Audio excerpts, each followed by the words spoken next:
नमस्कार बंधुरा आज के बेगुन पोड़ा बानिए देखाबो तार जन्य एखाने आमी बेगुन निये निয়েছি। आमी एखाने कालो बेगुन निয়েছি। आपनारा चाइले गोल जे बेगुनटा हय काटा काटा सेटाओ निते पारेन किंबा एरकम लम्बा जे सादा बेगुन हय सबुज बेगुन सेटाओ किन्तु आपनारा निते पारेन। बेगुनटाके परिष्कार करे मुछे एइभाবে केटे निয়েছি जाते कोनो पोका टोका भेतरे ना थाके। एबार बेगुने कटा रसुन गेते नेब तार जन्य এইভাবে ছুরি দিয়ে একটুখানি গুঁতো করে দেব মানে ফুটো করে নেব নিয়ে এইভাবে এই যে রসুনগুলো ঢুকিয়ে দেব। এই যে এইভাবে সব জায়গায় রসুনগুলো আমি ঢুকিয়ে দেব। এই যে এইভাবে একটুখানি ফাঁক করে নিতে হবে, নিলে সুন্দরভাবে রসুনগুলো ঢুকে যাবে এর মধ্যে। আপনারা রসুন ছাড়াও কিন্তু পোড়াতে পারেন। এইভাবে সব রসুনগুলো আমি করে নেব। এখানে আমি 5 কোয়া রসুন নিয়েছি। দেখুন বন্ধুরা আমি রসুনগুলো বেগুনের মধ্যে গেঁথে নিয়েছি। এবার বেগুনের গায়ে তেল মাখিয়ে নেব। অবশ্যই কিন্তু তেল মাখিয়ে নিতে হবে, তাহলে কিন্তু বেগুনের গায়ের চোকলাটা ভালোভাবে উঠে যাবে। এবার গ্যাস ধরিয়ে এরকম একটা ছাঁকনি বসিয়ে দেব। এবার বেগুনটা বসিয়ে দেব। বেগুন সব থেকে উনুনে পোড়ানো ভালো হয়, কিন্তু এখানে উনুন কোথায় পাবো, আমাদের তো উনুন নেই। যাদের উনুন আছে অবশ্যই উনুনেই পোড়াবেন। আমি বেগুনটা এপিট ওপিট করে পুড়িয়ে নেব। বেগুন কিন্তু ভর্তা একরকম, বেগুন পোড়া কিন্তু আর এক রকম। তো চলুন বেগুনটা পুড়িয়ে আসছি। দেখুন বন্ধুরা বেগুনটা পোড়ানো হয়ে গেছে।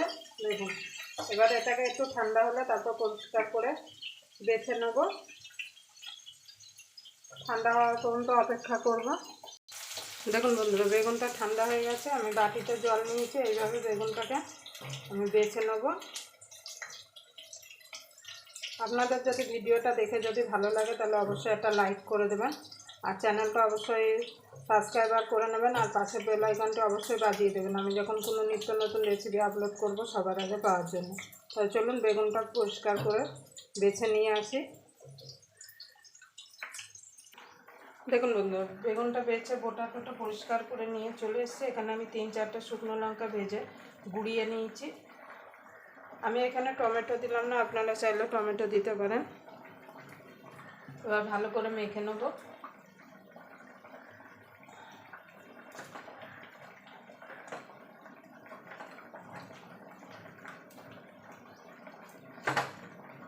এখনো গরম আছে ভেতরটা।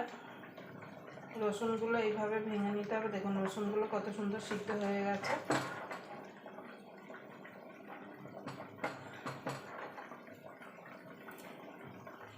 এবার দিয়ে দেবো তেল।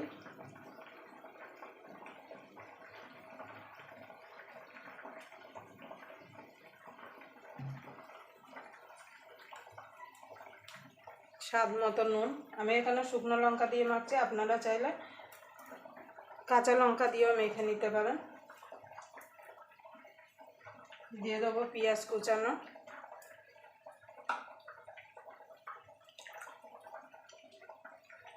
ধনে পাতা কুচি দিয়ে এবার ভালো করে সব একসঙ্গে মেখে নেব।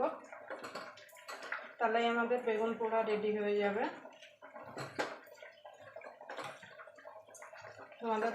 আপনাদের দাদা টমেটো পছন্দ করে না বলে আমি টমেটোটা দিলাম না। আপনারা চাইলে বেগুনের সঙ্গে একটা টমেটো পুড়িয়ে নিতে পারেন।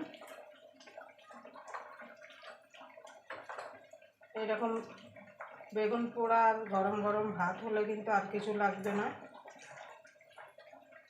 এই শীতের দিনে বেগুন পোড়া খেতে কিন্তু দারুণ লাগে।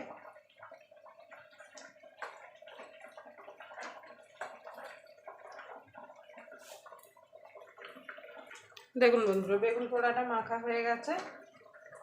আপনারা এইভাবে শীতে অবশ্যই একবার বানিয়ে নেবেন। আবার আপনাদের সঙ্গে কোনো নতুন রেসিপি নিয়ে দেখা হবে। ততক্ষণ পর্যন্ত আপনারা ভালো থাকবেন, সুস্থ থাকবেন।